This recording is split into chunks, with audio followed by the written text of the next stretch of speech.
en fait, Battle Dream Chronicle, ben, c'est issu bon, de l'envie de faire un film d'aventure science-fiction bâti autour de nos légendes locales et puis de l'envie de mettre le Martiniquais au centre de sa destinée.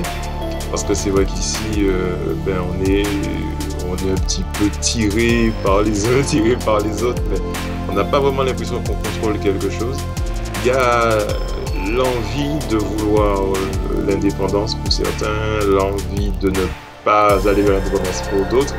Et c'est vrai que bon, moi, ça m'a donné envie d'imaginer qu'est-ce qu'on aurait à apporter au monde si jamais on était au centre.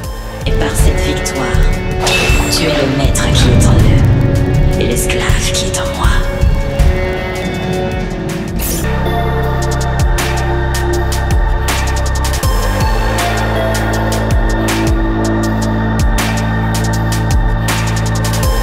Tout dépend du territoire. Bon, c'est vrai que dans le monde anglo-saxon, le film a été très très bien reçu, donc je pense que bon, très vite, on va avoir une distribution dans le monde anglo-saxon.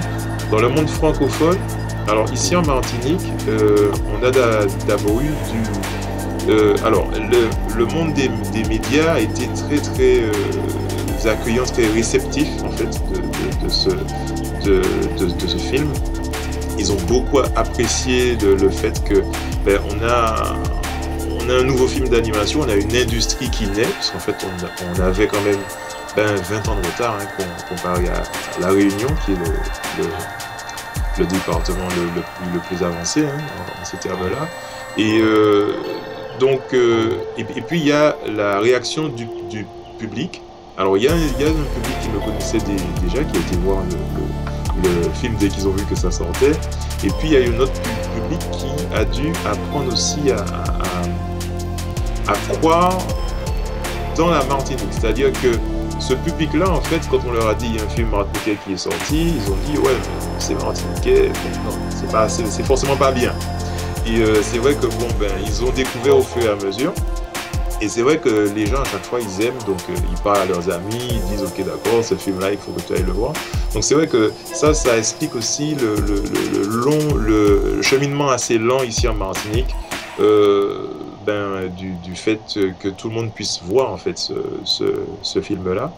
Alors c'est vrai que après son passage à Madiana, donc il y a eu le passage donc après il a été pris par Cinéolé, donc qui le diffuse Cinéolé Martinique, qui le diffuse donc dans toutes les projections publiques, et donc Madiana devait en fait le passer en Guadeloupe et en Guyane. Mais c'est vrai que bon, par rapport à l'audience, ils ont trouvé que bon, c'était peut-être pas commercialement intéressant de le passer là. Après bon, c'est vrai qu'ils ont leur raison, on va dire. Donc par rapport à ça, la durée du contrat avec eux se terminait. En fait, j'ai vite compris que bon, ça serait pas eux qui pousseraient le film hors de la Martinique, en tout cas dans les départements d'outre-mer. Donc voilà, donc c'est pour ça qu'effectivement en Guadeloupe ça devait sortir et que ça doit toujours sortir, puisqu'en fait c'est quelque chose que je souhaite, parce que c'est notre film à tous, et donc c'est pour ça que ça a ce retard là effectivement.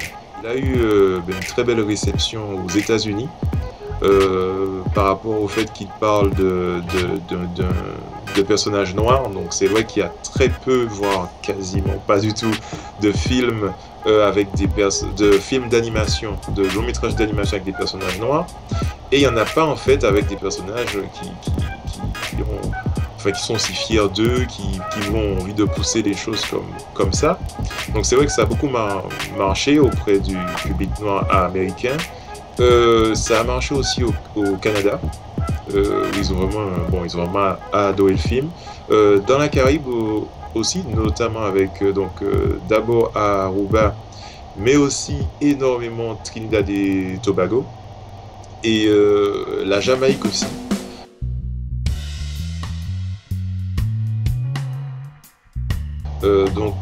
Ces trois îles-là, elles ont poussé de manière assez fort l'évolution de Battle Dream. Bon, c'est vrai elles sont, on va dire, économiquement plus poussées que nos petites îles, hein. Mais bon, elles ont beaucoup à accrocher. Alors, il y a eu du succès aussi en Angleterre. Parce qu'en fait, dès la sortie du film en Martinique, il y a une jeune chaîne, Barao Africa, en Angleterre, en fait, qui voulait déjà en fait une interview et la diffuser donc dans toute l'Europe. Il y a eu aussi la Belgique, donc qui a beaucoup apprécié le film, qui a fait une réception incroyable à ce film. Et puis aussi, bon, il y a eu donc en Amérique latine, on a l'Argentine, on a aussi donc pour venir en Europe, il y a eu la Grèce, Espagne, Italie, Roumanie, l'Inde qui a reçu 3 fois le film, Israël aussi, le Kenya.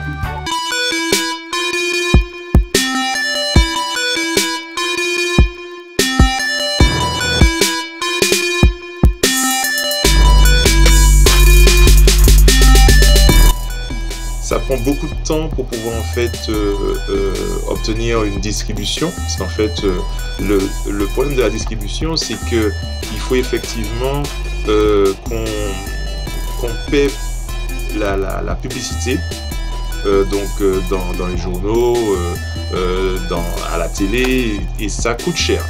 Ça coûte cher, donc on a besoin de quelqu'un pour pouvoir faire cette diffusion pour nous. Et c'est vrai que trouver quelqu'un, il faut que cette personne croie dans ce qu'on est en train de faire, et c'est vrai que ça prend beaucoup de temps. En 2015, c'était moi, mon frère, et puis il y avait d'autres personnes autour qui nous aidaient. Donc en fait, c'est nous qui gérions toute la partie distribution, promotion, qui est très très lourde. Et puis donc il y a eu plusieurs vendeurs internationaux.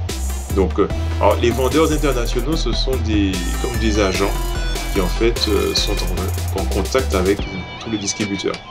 Donc, mais bon, agents internationaux, il y en a qui sont de vrais farceurs et puis il y en a qui sont bons. Donc c'est vrai que ça a pris du temps avant de décider qui est-ce qui était bien, qui est-ce qui n'était pas bien, parce que c'est vrai qu'à chaque fois que quelqu'un se présente, il faut quasiment faire une enquête sur lui ou elle pour savoir exactement est-ce que c'est quelqu'un de bien. Parce qu'une fois qu'on a signé, pour en général 7 ans à 15 ans, et c'est vrai qu'une fois que c'est signé, c'est fini quoi, si jamais c'est un arnaqueur.